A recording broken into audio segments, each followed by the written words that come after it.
जय श्रीमन नारायण, जय श्री राधे। आइए, आपका फिर से स्वागत है आपके अपने YouTube चैनल में। आज के इस वीडियो में आप सुनेंगे मार्गशीर्ष मास के 10वें अध्याय की कथा। अगर आपने अभी तक पिछले अध्यायों की कथा नहीं सुनी है तो कृपा करके अवश्य श्रवण करें।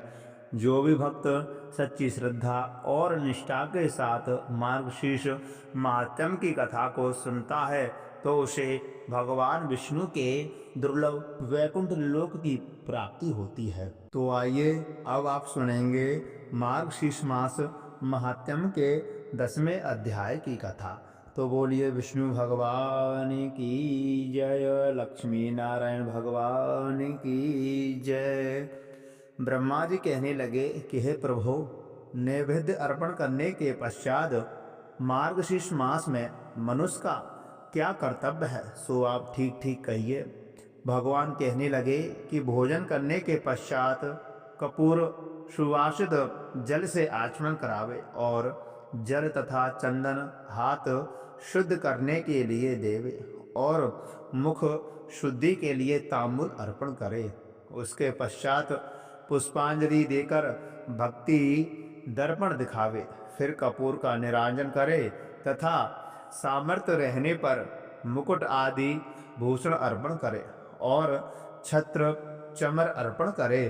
प्रसन्न मुख श्याम सुंदर धारी प्रभु का ध्यान करके स्तोत्र आदि से जप करे। शंख चांदी की बनी हुई माला तथा स्वर्ण की माला या कमल के सुंदर मूंगे की मोती तथा मणि की इंद्रक्ष की माला से जप करे। चलता हुआ, हंसता हुआ, इधर उधर देखता हुआ, पैर पर पैर रखकर, सिर पर हाथ रखकर खड़ा होकर तथा अशांत मन से विद्वान कभी जप न करे।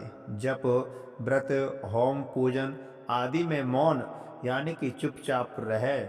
ग्रह में जप का 1 गुना, गौशाला में 10 गुना, नदी के किनारे पर 100 गुना, अग्निहोत्रशाला में 1000 गुना और तीर्थ आदि में जप से करने से 1000 गुना फल मिलता है तथा मेरे सामने जप करने में अत्यंत फल प्राप्त होता है। जो मनुष्य मार्गशीर्ष मास में इस प्रकार जप आदि करके प्रदक्षिणा करता है उसको पद पद पर सप्त दीपों सहित पृथ्वी के दान का फल प्राप्त होता है।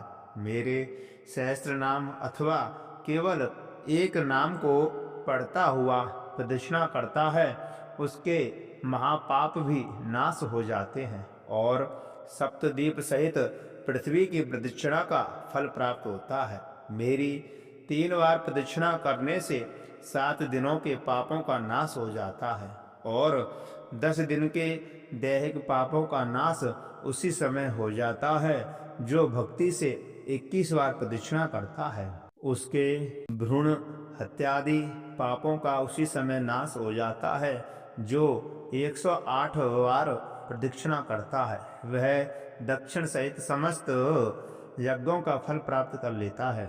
वह दक्षिणा सहित समस्त यज्ञों का फल प्राप्त कर लेता है और इतनी ही बार पृथ्वी की प्रदक्षिणा के फल का भागी हो जाता है। माता की प्रदक्षिणा, पृथ्वी की प्रदक्षिणा और शालिग्राम की प्रदक्षिणा, ये तीनों समान फल देने वाली होती हैं।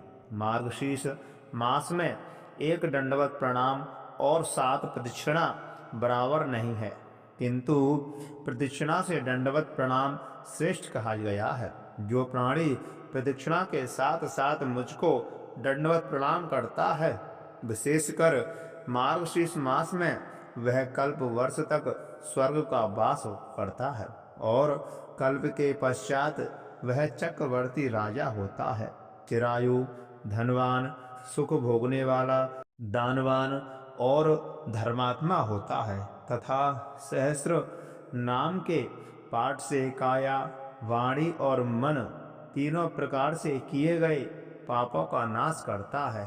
अब अधिक कहने से क्या, मैं तुमको अत्यंत गुप्त बात कहता हूँ कि मुझको दामोदर नाम से अति प्रीति है, क्योंकि जिस समय गोकुल में मेरी माता यशोदा ने दधी के पात्र के फोड़ने से मुझको ऊखल के साथ रस्सी से मजबूती से बांधा था, उसी समय से मेरा यह नाम प्रसिद्ध हुआ। बोलिए दामोदर भगवान की जय। जो मनुष्य प्रतिदिन पवित्र तथा एकाग्र चित्त से नमो दामोदराय इस मंत्र का सूर्योदय होने पर 3000 जप करता है और 3500 जप करता है और 3.5 लाख जप पूरा करके उसका उद्यापन, दशांश तर्पण, दशांश मार्जन तथा दशांश ब्राह्मण भोजन करावे, जो इस विधि से इस मंत्र का जप करता है, मैं उसको मनवांछित फल, धन धान्य, स्त्री, पुत्र और भी जो वस्तु अभिष्ट हो उसे भी देता हूँ। यह मंत्रों का राजा है। मैंने तुमसे मन, कर्म, वचन से सत्य कहा है, तुम मेरे वचनों का विश्वास करो। हे पुत्र, दामोदराय नमः इस मंत्र का राजा को पढ़ता हुआ अष्टांग सहित मुझको प्रणाम करे। दोनों हाथ, दोनों पैर, दोनों घुटनों, छाती, सिर और मन, इनको साष्टांग कहते हैं। मेरे दोनों चरणों पर परस्पर दोनों हाथ और सिर रखकर अर्थात दाहिने हाथ से बायां और बाएं हाथ से दाहिना चरण स्पर्श करता हुआ अपने सिर को मेरे चरणों में रखे और कहे कि भगवान, संसार सागर के मृत्यु रूपी ग्रह से भयभीत होकर आपकी शरणागत हूँ, आप मेरी रक्षा करें।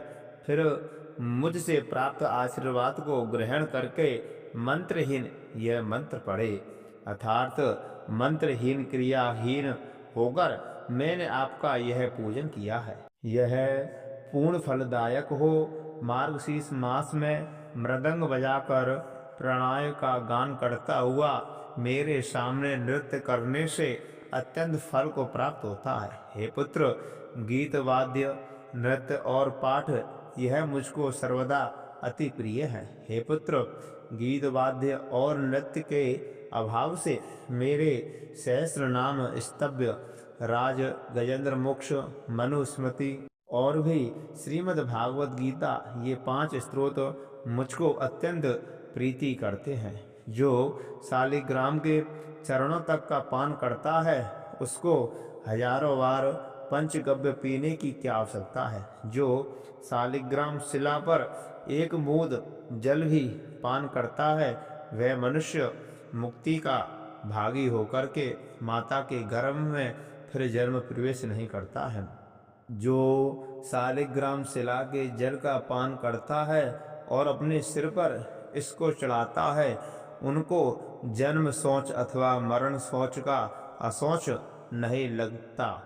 मरण समय में जिसको यह दिया जाता है वह पापी होकर भी अच्छी गति को प्राप्त होता है। जो अप्य यानी कि मद्य आदि के पीने योग्य चीज़ों का पान करता है अथवा मांस आदि भक्षण करता है तथा पर स्त्री गमन वाले परमात्मा मनुष्य जो हैं वह भी शालिग्राम शिला के जल को धारण करने से शीघ्र ही पवित्र हो जाते हैं, क्योंकि शालिग्राम का जल चंद्रायण तथा पादकृक्ष वृत्ति से भी श्रेष्ठ है।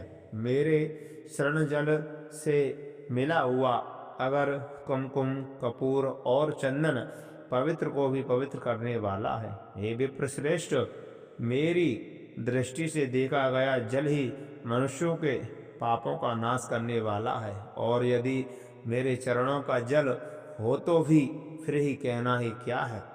तुम मेरे अति प्रिय और ज्येष्ठ पुत्र हो, इसलिए विशेष प्रिय होने के कारण मैंने अपना रहस्य तुमको बतलाया है। तो प्रिय भक्तों, ये रही मार्गशीर्ष महात्म्य के 10वें अध्याय की कथा। इस अध्याय में पूजा विधि तथा उद्यापन फल के बारे में बताया गया है। तो प्रिय भक्तों, मैं आशा करता हूँ यह कथा आपको अवश्य अच्छी लगी होगी। तो कृपा करके इस वीडियो को लाइक करें, और आपने अभी तक हमारे चैनल को सब्सक्राइब नहीं किया है तो सब्सक्राइब अवश्य करें, और कमेंट बॉक्स में विष्णु भगवान की जय अवश्य लिखें। जय श्री राधे, जय श्री कृष्णा, जय श्रीमन नारायण।